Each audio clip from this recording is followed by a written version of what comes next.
Hey guys, TV Tornado back one more time to complete the Pokemon Home set, being the Pokemon Home Pokemon from best to worst, ranked on a scale of 1 to 10, 1 being the absolute worst and 10 being the absolute best. In part 1 we went over generations 1 and 2 and we discovered that Charizard might not actually be the greatest option for you. And in part 2 we went over the generation 5 and 6 Pokemon and we spoke about how Greninja was absolutely amazing until it got nerfed this generation. So in this video we'll be finishing off by talking about the generation 7 to 9 Pokemon and we'll be discussing how competitively viable each Pokemon is, as well as how they'd fare against your friends. So without further ado, let's dive right in and we'll see which Pokemon I rank the highest. Just like in the previous video, we'll be starting off with a 2 for 1. This time, however, we'll be going over Decidueye and Hisuian Decidueye. They're both grass types, one is part ghost and one is part fighting. As per usual, they both have similar stats. Decidueyes are mainly spread out evenly, while Hisuian Decidueye has gone for more attack and has bulked out a little bit in its defences. Excluding Aura Sphere, which is reserved for Hisuian Decidueye, on the special side you do get access to things like Hurricane, Leaf Storm and Shadow Ball, while on the physical side you get much more array with things like Brave Bird, Leaf Blade, Knockoff, Shadow Sneak and Triple Arrows. But if you were wanting to set up, then you've got a lot of options too. You have Tailwind for speed control, or you've got Nasty Plot and Sword Stance if you wanted to set up your attack or special attack. It also gets access to Baton Pass if you wanted to give your increased stats to one of your partner Pokemon. So I'm going to give both these Pokemon an 8 out of 10. Both of their signature moves are incredible, and with a wide move pool you're spoilt for choice as to how you want to set the Pokemon up. The only downside are that the stats are kind of poorly assigned, and what I mean by that is they could have gone in more attack or more defense, but instead they were kind of just spread out evenly. Especially the speed, which is at an awkward tier because of the distribution. Because how awkward its speed is, it's difficult to run in a Tailwind or Trick Room. Not to mention that it's vulnerable to many different types because of its grass fighting or grass ghost. It does well on the offensive side, but defensively it's not looking too good. From one grass starter to the next we have Rillaboom. And oh how they've massacred my boy. Grass typing on its own isn't ideal, but it's thanks to these stats that gives it that boost in battle. It has monstrous attack of 125, and it has enough HP to allow it to survive at least 1 or 2 hits. And then we come to its attacks, which at first glance aren't looking too bad. You get Acrobatics, Drain Punch, Fake Out, Knockoff and Wood Hammer, but you can't ignore the fact that in this generation it lost access to 2 of its most powerful moves in Grassy Glide and High Horsepower. And then you come to its status moves and it still gets access to a lot of those. Bulk Up and Sword Dance are always good to set up, or you could use Taunt and Leech Seed if you wanted to throw your opponent off. So unfortunately I'm going to have to go down to 7 out of 10. It sets up its own grassy terrain which helps out with its stab moves. Plus you can surprise the opponent with a Trustalization option, either in grass or something more defensive. However, it is still a grass type, which means it has many weaknesses. And the lack of moves that it lost from Generation 8 means that it really hinders this Pokemon's abilities. Next up we have Greninja 2.0.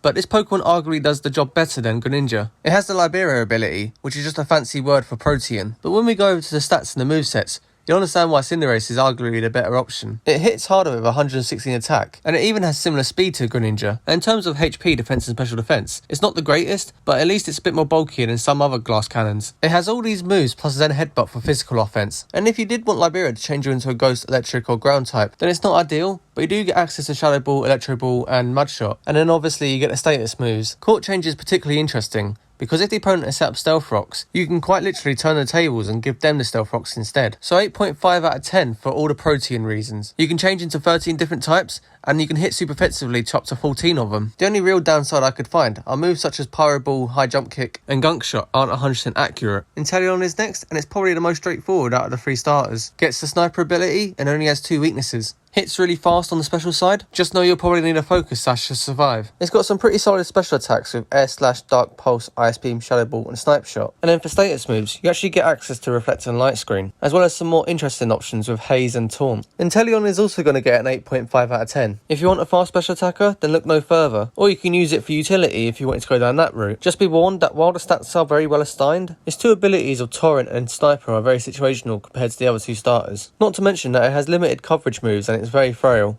Man, we're breezing through this. 4 minutes into the video and I've already covered Generation 7 and 8. Well, technically 8, we've still got a Hisuian Pokemon next. I did say that I wouldn't be covering any of the legendary or mythical Pokemon, but I'll make you guys a deal. If you can spread the word about this channel, and even subscribe, and we get to 100 subscribers before the end of the year, then I'll go over all the legendary and mythical Pokemon that I've missed. By that point, the DLC legendaries will come out too, so I can probably go over those as well. So take 1 second out of your day to click the subscribe button, if you're interested in Pokemon, tournaments, and all in between. Right, let's get back to the Hisuian Pokemon. Weirdeer is next on our list, and it was so cool for Startler to get an evolution. They slapped on the Psychic typing, and even gave it Psyshield Bash as a signature move. It can be either or, a physical or special attacker, and since Psyshield Bash increases defense, All you need to worry about is the special defense. Weird gets a plethora of different typed moves. It gets Body Slam and Side Shield Bash for stab options, and you get moves such as Earthquake, Mega Horn and Wild Charge for ground, bug and electric. Or on the special side, you get Earth Power, Energy Ball, Extra Sensory, Shadow Ball and Thunder. All really great special attacks if you wanted to catch your opponent out. With incredible stats offensively and defensively, it can be difficult to select which status moves you want on your Pokemon. But here they are anyway if you want to play around with different strategies. Nothing bad I can really say about this Pokemon, so I'll give it a 9 out of 10. I couldn't really think of any negatives besides maybe normal only hitting neutrally, and then Psychic only hitting fighting and poison for super effective damage. In terms of the positives though, it's got such a large move pool which can have different coverage, and then all 3 of its abilities actually have a use in battle. So depending on what your team needs, you're not really limited for options. And it's always really nice to have a really bulky option that's only weak to Dark and Bug, that has the capability of hitting really hard. We move on to Kleavor next, and it's not too bad of a Pokemon. It just feels as if it's missing something. I mean, it has incredible attack and decent speed, but is that enough? It does get the new move of Stone Axe, which when you hit the opponent sets up Stealth Rock, and this power is only increased by its ability Sharpness. Other moves that get this power increase are Night Slash, X-Scissor and Aerial Ace. Or if you wanted to increase the power yourself, then you do have Sword Stance. You can even set up Tailwind if you wanted to move first, or you can set up Focus Energy if you wanted to ensure critical hits were to happen. So overall, I'm going to have to give Kleavor a 7 out of 10. It might have huge attack with decent speed, but it doesn't have the bulk to support it. And its signature move might be able to set up Stealth Rocks, but it has a limited move pool and doesn't really get access to many other moves. It does make for a great Terastallization option, so maybe you can have Terra Blast on your moveset. The only issue with Bug and Rock as a type combination is you're weak to 3 common types of Water, Rock and Steel, and everything else hits you for neutral damage, except for normal and poison, but they're rarely seen offensively. I don't know, there's just something about Kleavor that rubs me the wrong way. Is that just me, or do you guys feel it too? Ursaluna, what an absolute unit of a Pokemon. After all these years, Ursaring, who was pretty good on its own anyway, finally gets an evolution. And oh my god, they went all out with this one. A massive 140 attack is brilliant on its own,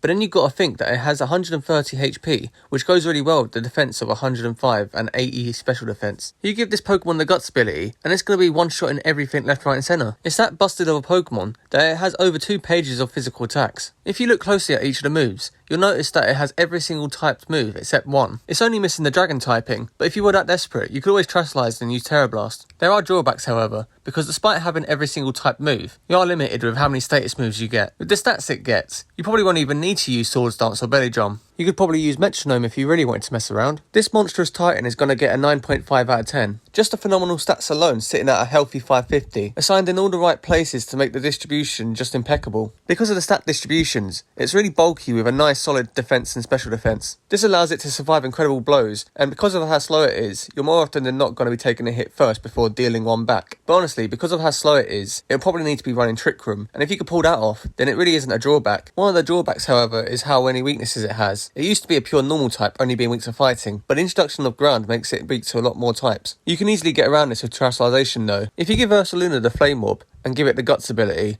then all you have to do is Terastallize into a normal type and spam Facade. However, the only issue with this is that normal and ground can get walled by other Pokemon. If you run into a Ghost or Flying type, or even a Pokemon Levitate, then you're going to have to switch out into a different Pokemon. Basculegion was the evolution that a lot of people were asking for. Basculin wasn't much of a memorable Pokemon, but give it an evolution that's a Ghost typing, incredible stats, and incredible abilities, and you've got yourself a Pokemon that people will remember for years to come. Now the interesting thing about Basculegion's stats is that they differ depending on the gender of the Pokemon. The male opts for more physical attack with 112, while the female shifts her attention to a special attack which is at 100. They both have incredible HP, and their speed isn't too bad either. Now in terms of gender, ability and move sets, you can go for Swift Swim and use the physical offense of the male, and use moves such as Aqua Jet, Crunch, Head Smash, Last Respects and Psychic Fangs. Or you could choose the female and go with adaptability, and use special moves such as Hydro Pump, Ice Beam and Shadow Ball. If you Terastallize and use Terra Blast, then adaptability would work with that too. It also gets Mold Breaker, which can work in certain situations. However, it doesn't get access to many status moves. Your best options are probably Protect and Rain Dance. Basculegion's gonna get a 9 out of 10 for me. It has 3 very viable abilities that you can play around with, and the stats are brilliant because you can either be a physical attacker or a special attacker. It just sucks how it hardly gets any status moves. All it needs are a couple of good ones, and I could definitely see this being a 9.5 or even a 10. The only big issues are that Ghost gives it more weaknesses, and setting up the rain could be difficult to achieve under certain circumstances. But besides that, just a really solid Pokemon to use. Second to last we have Hisuian Weavile, Sneasler, ditching the Dark Ice typing for a more potent fighting and poison typing. Nothing too groundbreaking about the stats, just a fast physical attacker with barely any bulk. Sneasler does get a different range of moves, It gets access to flying, fighting, poison, fire, dark, rock, ghost, grass and bug, which is pretty incredible all things considered. It even gets some decent setup moves too. You can give it the standard sword stance, or if you want it to be more creative, then it gets access to switcheroo and taunt. So overall I'm going to give it an 8 out of 10. The stats could have been better, but if you want something that hits hard and fast, then this is the Pokemon for you. The same could be said about the abilities, but with a great move pool, you might not need to worry. Just be wary that it is a bit flimsy, especially to a times 4 weakness to Psychic. And then last but not least, we have Overquill. Again, given a Pokemon like Quillfish a Hisuian form, and then an evolution on top, definitely won't have people forgetting about it anytime soon. I mean, it's a bulky dark poison type now, not to mention that it has great attack and speed. However, you do have to think, does this now make Hisuian Quillfish better with an Eviolite as opposed to this Pokemon? But anyway, it may have lost its water typing, but it still gets access to its water type moves. This is brilliant as it can counter its only weakness to ground. But if you did want your stab options, then you have Barb Barrage and Crunch. You could even pull off a cheeky Fell Stinger if you wanted to drastically raise your attack. But instead of pure offense, you may want to play more tactically. You can poison your opponents with toxic or toxic spikes, and if you achieve this, then you can use minimize and rest to really make your opponent rage. So with everything said, I'll be giving Overquill a 7.5 out of 10. It's hard to praise such an incredible Pokemon when its pre-evolution is arguably better, and since its move pool mainly consists of dark, poison and water type moves, it's difficult to catch your opponent out with a surprise attack, but it's not all bad. Only being weak to ground is incredible, and like I mentioned, these can get countered by the water type moves you get access to.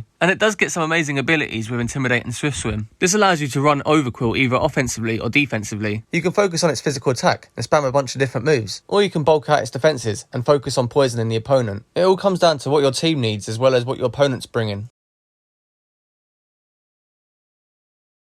So that wraps up Generation 7, 8 and 9, as well as the trilogy to these videos. I had a really cool time ranking all these Pokemon. Some I was dead set on before I'd even analysed them, and others I'd change their ranking halfway through once I'd analysed them properly. So here's the complete tier list of every ranked Pokemon. I'd personally rank Ursaluna as the greatest option, all the way down to Alolan Dugtrio, which unfortunately is the worst option. I've also edited some of the Pokemon around just slightly. When I was creating the list, I was analysing them again, and I realised that some of them could actually move up or down. Do you agree with each of the rankings? Or do you feel as if I was too critical in certain areas? I'd love to hear your thoughts down in the comments below. So until the DLCs drop, let's just transfer our Pokemon around and see what teams we can make. And if you are wanting to put your battle skills to the test, or want to join in a tournament, then make your way over to our Facebook page and our Discord server. But until then, make sure to train hard and team build to the best of your abilities. I've been TVI Tornado, and I'll see you guys next time.